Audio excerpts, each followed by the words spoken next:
Yo, salut tout le monde. Est-ce que le théâtre de l'Imaginarium est un échec? C'est ce que nous allons essayer de répondre dans cette vidéo. Alors, pour répondre à cette question, on va se baser sur, pour thème principal, la rejouabilité du jeu. C'est-à-dire, en termes de contenu, est-ce que le mode du théâtre de l'Imaginarium est satisfaisant à faire pour n'importe quel joueur dans le jeu, vétéran comme débutant. Et je trouve que non. Je trouve même pénible de par les fonctionnalités qu'il propose dans son mode de jeu. Dernièrement, j'ai pu compléter la dernière difficulté que propose le théâtre de l'Imaginarium, c'est-à-dire le mode lunaire. Et dans le mode lunaire, ce n'est pas vraiment la difficulté qu'il est. C'est pas la difficulté qui est lunaire. Mais c'est le nombre de personnages qui est demandé qui est lunaire. Au minimum, 28 personnages au niveau 70. Bien évidemment, sur des éléments précis. Et ça, le jeu, qu'il aille se faire. Mais alors pourquoi? Pourquoi c'est pas bien?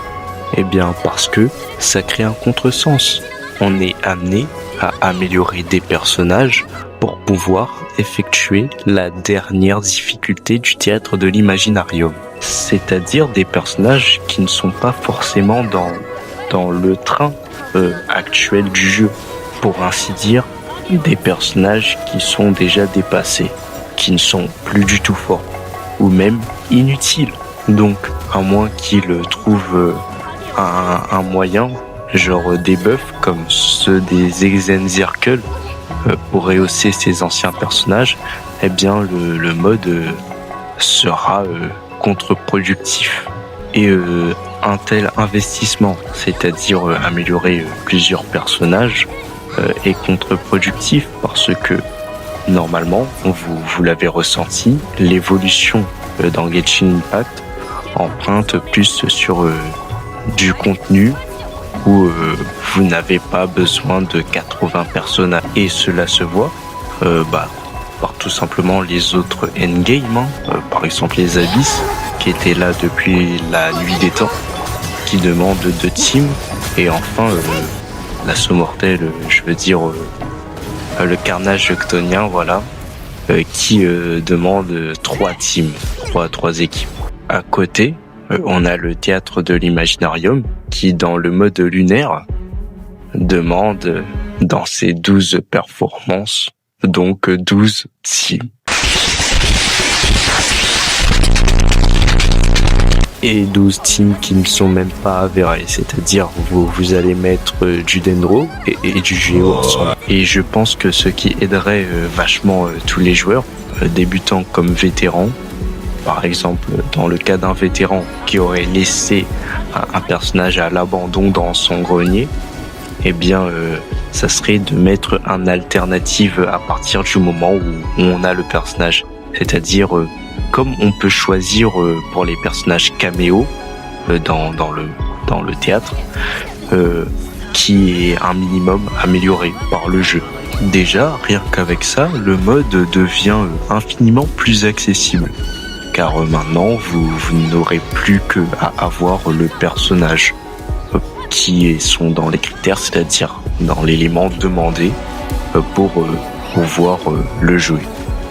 Ensuite, comme deuxième et dernier grand point, j'apporterai que le gameplay dans le théâtre de l'Imaginarium est juste chaotique. C'est-à-dire que quand on va jouer à Genshin Impact, dans le théâtre de l'Imaginarium, eh bien, on va entreprendre une stratégie qui nous oblige à garder des bons personnages pour les étages qui ont des boss.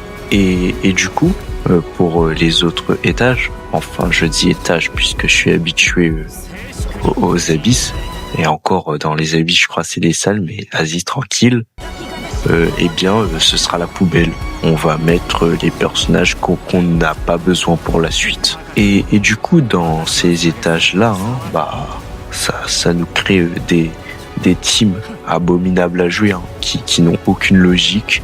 Vous allez voir des teams avec que des supports, que des DPS, qui ne combattent pas forcément bien ensemble et qui ont des éléments qui n'aident pas l'autre. Par exemple, Dendro ou avec le Géo, je ne sais quel autre élément. Bref, vous avez compris.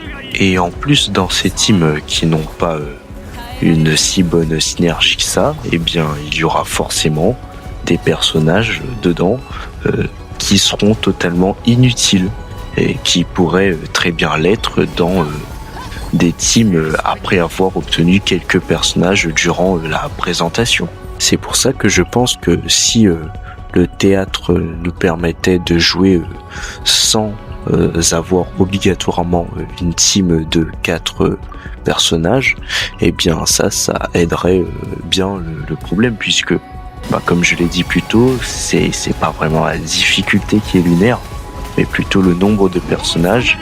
Et vu que la difficulté est plutôt facile en vrai, eh bien on n'a même pas forcément besoin de 4 personnages pour pouvoir clear une salle. Ainsi, comme vous pouvez le voir à l'écran, je suis en train de jouer une Villette avec Xingqiu. Xingqiu qui est totalement inutile ici, hein.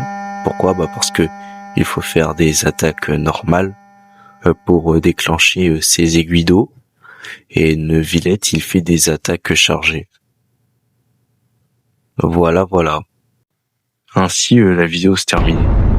Bon, j'ai pas plus de choses que ça à ajouter.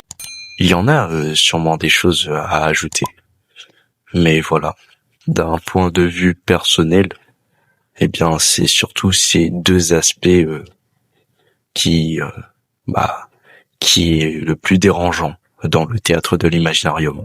Bon, et bien sur ce, dans la logique, on se dit à la semaine prochaine. Et au vu ce qui arrive la semaine prochaine dans Genshin, eh bien je pense que vous pouvez essayer de deviner la prochaine vidéo dans les commentaires. Même si ce sera pas vraiment difficile, hein, il n'y a pas de secret. Du coup, allez, au revoir.